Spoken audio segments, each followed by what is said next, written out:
We were just told the Who played here, right? And Duran Duran. Yes. Kind of a step down from the Who.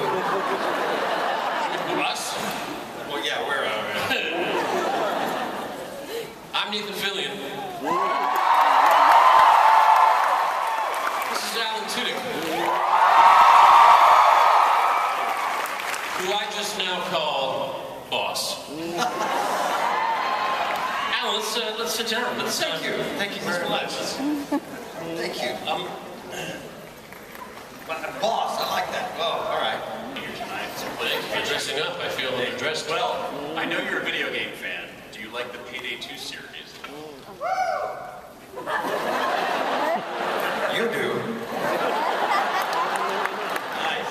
Actually, I'm a video game producer. And I'm here with my fellow developers. We would like to know what kind of games you like to play. And if you could see a game made, what would it be? I'm into first-person shooters. Yep. Where I don't have to shop too much. You know, right now I'm really into Destiny, but my friends that play with me kind of go, Nathan's gonna play, all right, we gotta kind of hold his hand through this, you gotta pick up more helium filaments, and you're gonna need more spin metal, you're gonna upgrade those gauntlets.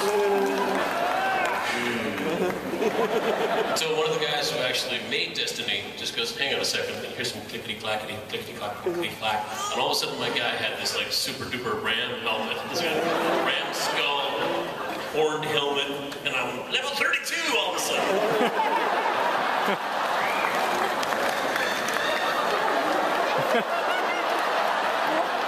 First of all, I've never gotten an invitation to play with you. I have Destiny.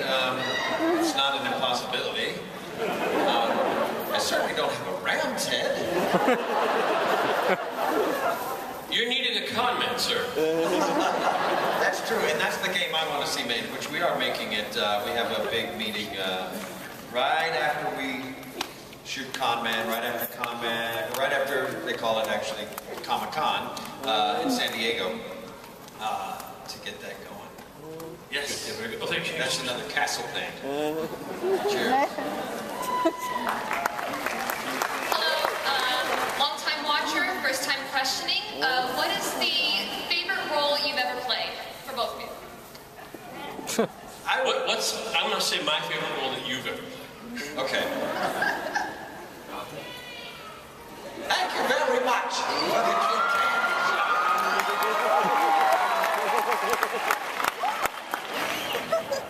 You were Tucker in Tucker and Dale. Alan has a lot of very nuanced performances. In Tucker and Dale versus Evil, if you haven't seen it, do. Exactly. He plays, he's at the same time the straight man and an idiot. To the other guy's idiot. So he's the straight man idiot. One of my favorite bits is, you know, maybe we should call the police. What are we gonna do? There's dead people all over their property. What are we gonna say to the police, Dale? Hello there, officer. Well, we've had a doozy of a day. And then a cop comes and he goes, hey there, officer. Boy, we've had a doozy of a day. Brilliant. Thank you, man. Get your fingers hacked off and he goes, here, take this. Ow! That hurt very much. One of my favorite roles you've ever played. Thank you, man. Cheers. Thank you very much. Now do me. You played a role where you were the spaceship. It was like a Western, but it was also a space show. It was like sci-fi Western. It was awesome. You had this great pilot. I appreciate that. On that show was a very talented actor that I got to work with a lot, and that's where I met him. Very, very talented. He was good looking. He was kind, gentle, and just an all-around amazing guy. Adam Baldwin. Good guys for me. Oh, sorry, I meant wrong glass. I mean Sean. No, it was me. It was me. You worked with that guy a lot. This is our spaceship from Spectrum, which is basically Con Man. And that's us on Con Man. Thank you. You don't look the same.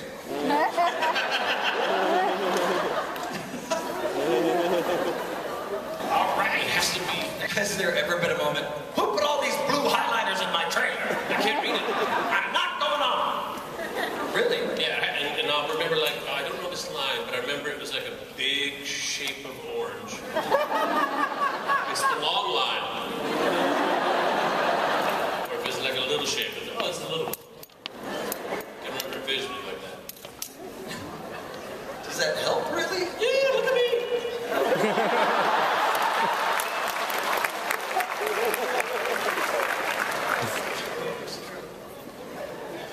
8 seasons of Castle can't be wrong, Helen.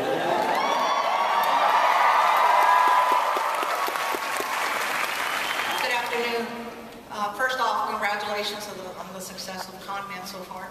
And I was wondering if now that it's become such a success and such an oddity among what was being accomplished, have there been any reaching out to you as far as from the mainstream media to produce or to purchase the series?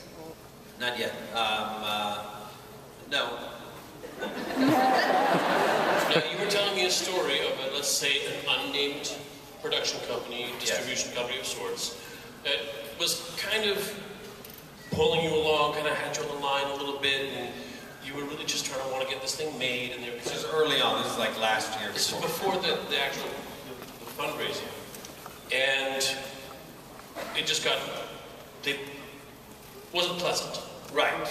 It could have been more pleasant. They lied. They just didn't. It went sideways. And then after the crowd raising, the fundraising, the crowd rise, fundraising. What did we do? We did Crowdfunding. Crowdfunding. Indiegogo. Indiegogo. After the Indiegogo campaign, you got a call from them all super friendly. All those people are fired. Yeah. Is there anything you need? Just give us a ring.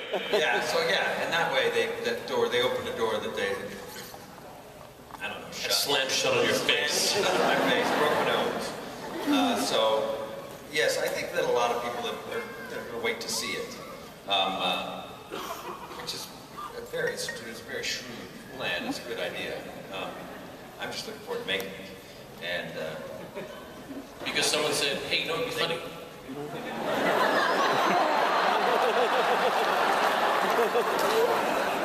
It's not easy being green. You understand that more than me. More than anybody, I think. You, me, and Kermit. Yeah, I don't know, maybe. I don't know. I was also the green. What were you? Lantern. Oh no, I was never that. You were Superman. I was Superman. You were a good Superman. Oh, thank you. Kind of a jerk.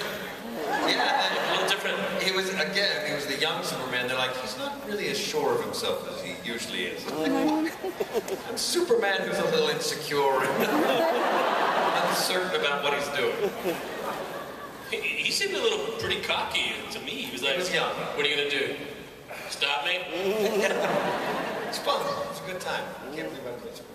What do you... Oh, I like live action because it's harder. Yeah, there's different challenges. Yeah. I think live action is more fun as well. But voiceovers are cool because, here you go. Don't swallow that. Live voiceovers are fun because you don't have to look good when you go in to work. You roll out of bed and go, here I am. Comfortable shoe jobs. Yeah. Just did sneakers all day long. Hey.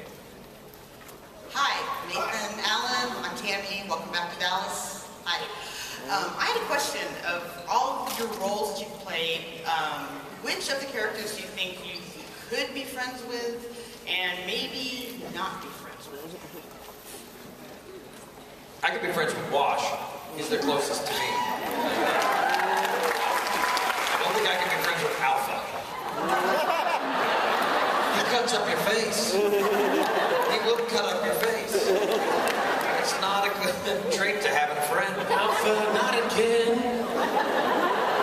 They just healed. Come on. Stitches out. The control of my cheek again. I think I could hang out with Richard Castle, but just not for very long. I think if you were hanging out with Malcolm Reynolds, he's just got the worst luck. Come on, we got 15 minutes. I'm sure we can make it to this movie.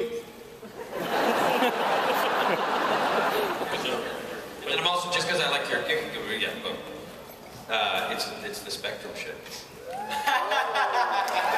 You're welcome. You have such a Spectrum-y costume on. Please.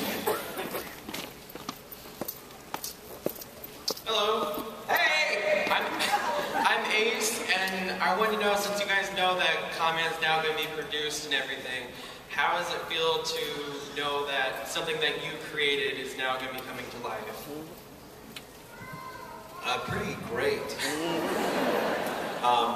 It's like we're making a baby together. It'll look great. What's it gonna look like? I feel like I carried it.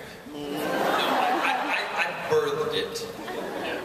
You brought it to term. Yes, I brought it to term. You and PJ delivered it, and then you circumcised it.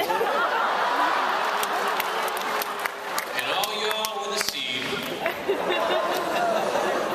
What? Now that's gross?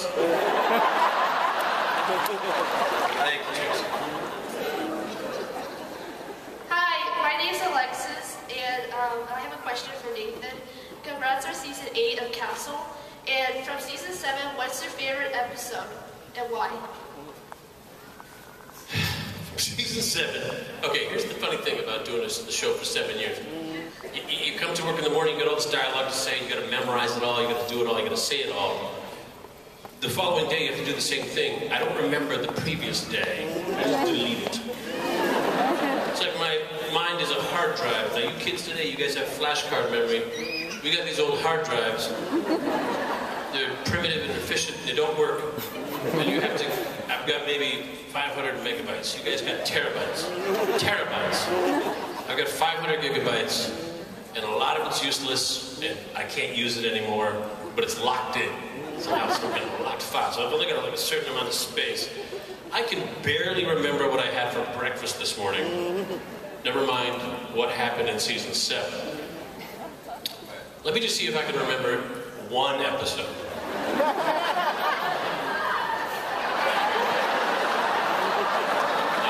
Why didn't you assign that? Is that I signed season this. I 7? signed this. This is. Oh wait, you're a Castle fan. This could be a Castle song. Yes, sir. Call me Nathan. You're sweet Alexis. I have floppy disks. I'm surprised you have a hard drive. Yeah, wobbly. A pleasure. I'm trying to remember one episode. The one where you solved that crime. That's the one. People were like, Castle, that's crazy. Turns out I was right. Was it? No, it was the season before. We did something very funny. There was a joke.